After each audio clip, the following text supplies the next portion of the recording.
Sir प्रक्रियेच्या माध्यमातून संविधान, लोकशाही आणि सर्वधर्म समभावाच्या मूल्यांवर आघात करून देशाचा डीएनए बदलण्याचा भाजपचा प्रयत्न. खासदार प्रणिती शिंदे. म्हणून विचारसरणी ही किती महत्त्वाची आपली आयडिओलॉजी असते. आज तुम्ही इथे सगळे आहात, तुमचं अभिनंदन. कारण का ह्या देशाचा डीएनए, भारत देशाचा डीएनए हा सर्वधर्म समभावचा आहे. अनेक स्वातंत्र्यापासून स्वातंत्र्याच्या लढाईत काँग्रेसच होते, दुसरे नव्हते. बीजेपीचं कोणीच नव्हतं त्या लढाईत, कारण का ते सगळे ब्रिटिशाची माफी मागायला गेले. पण आपण लढलो.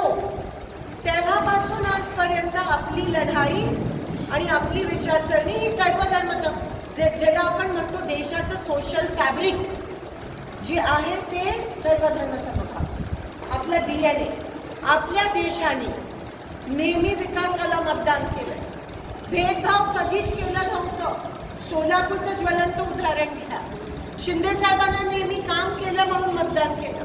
जात पात कधीच त्या ठिकाणी बघितलं. सगळ्यांनी, मग दलित असो, अल्पसंख्याक असो, उच्च समाजात कोणीही असो, सगळ्यांनी मतदान केलं. कारण का, आणि अनेक वर्षापासून, कारण का ती विचारसरणी खंबीर होती. सर्वधर्म समभाव, संविधान आणि लोकशाही मानणारी विचारसरणी. आज भाजप काय करतंय?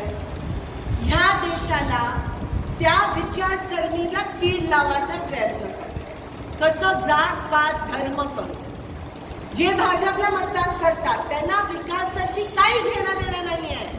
त्यांना फक्त देशाचे तुकडे जातीच्या, पातीच्या, धर्माच्या नावावर करायचे. त्यांना लोकांमध्ये भांडणं लावायची. आणि SIR काय आहे? नेमकं तेच आहे. SIRच्या माध्यमातून आपल्या विचारसरणीची लोक कट करून त्यांच्या विचारसरणीची लोक आणून देशाचा डीएनए बदलण्याचा कट कारस्थान भाजप करत. आता तुम्हाला लक्षात आलं कसं हळूहळू आपलं देश हे धर्मावर आधारित करायचं प्रयत्न हे भाजप अशा पद्धतीत करत आहे. वेस्ट बेंगॉलमध्ये काय झालं तेच झालं. नावं कट झाली, त्यांना वेळ मिळाला नाही कारण का इलेक्शन अनाऊन्स झालं आणि म्हणून सगळा गेमच तिकडे बदलला. आपल्याकडे खूप मोठा ॲडव्हान्टेज आहे, आपल्याकडे वेळ आहे. आणि म्हणून तुम्ही आज देश सेवा करण्यासाठी तुम्हाला निवडलं गेलं आहे. DNA 2 हा देश सेवा करण्यासाठी जे आपल्या विचारसरणीचे, जे संप्रदाय, सर्वधर्म समभाव, संविधान, लोकशाही जे विचार करणारी लोक आहेत त्यांना आपल्याला ह्या प्रक्रियेत सामील करून घ्यायचं आहे. म्हणजेच त्यांची नावं कट होऊ द्यायची नाही.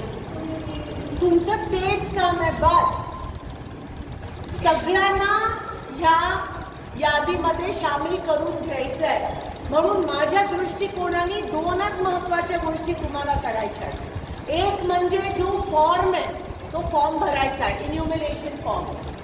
देवाभाऊ जर तो फॉर्म ही पण भरला नाही तर माझा मतदानाचा हक्क नाही. जरी मी काल परवा मतदान केलं असेल महानगरपालिकेत, पण जर तो फॉर्म भरला नाही तर माझं नाव कट होईल. म्हणून तो इन्युमरेशन फॉर्म महत्त्वाचा आहे. BLO म्हणजे गव्हर्नमेंटचे जी लोक आहेत, ऑफिसर, आपण गृहीत धरूया की ते आपल्या विचारसरणीच्या लोकांकडे जाणारच नाही. ते खोटं बोलतील आम्ही जाऊन आलो, कारण का त्यांना वरून तसे आदेश आहेत. म्हणून तुमची भूमिका महत्त्वाची ठरते. कारण का तुम्हाला BLOला खेचरच घेऊन, काय म्हणते, त्याला घेऊन जाऊन ते करावं लागणार. एन्युमरेशन फॉर्म प्रत्येक घरोघरी जाऊन भरावाच लागणार. आपल्या विचाराची लोक आपल्याला त्याच्यात आणण्याची गरज आहे. म्हणून तो फॉर्म भरणं गरजेचं आहे. आणि दुसरी गोष्ट, जेव्हा प्रारूप यादी येईल तेव्हा त्याच्यात नावं 100% कट होतील. 100% कट होतील. आपण बूथ वाईज यादी करतो, आपण बूथ यादी बघतो बघा, तुम्हाला सगळ्यांना माहिती आहे. बूथ यादी, त्याच्यामध्ये आपण पहिलं काम काय करतो?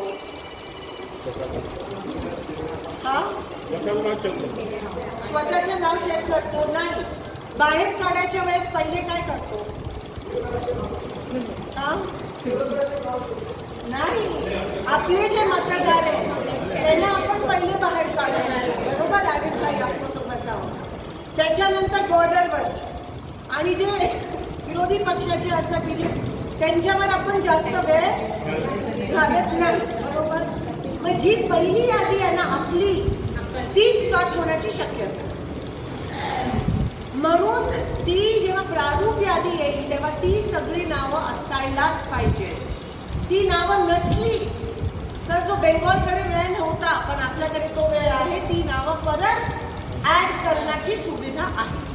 पण तिकडे पण तुमचं आणि BLOचं किती चांगलं संगनमत आहे ते अवलंबून आहे.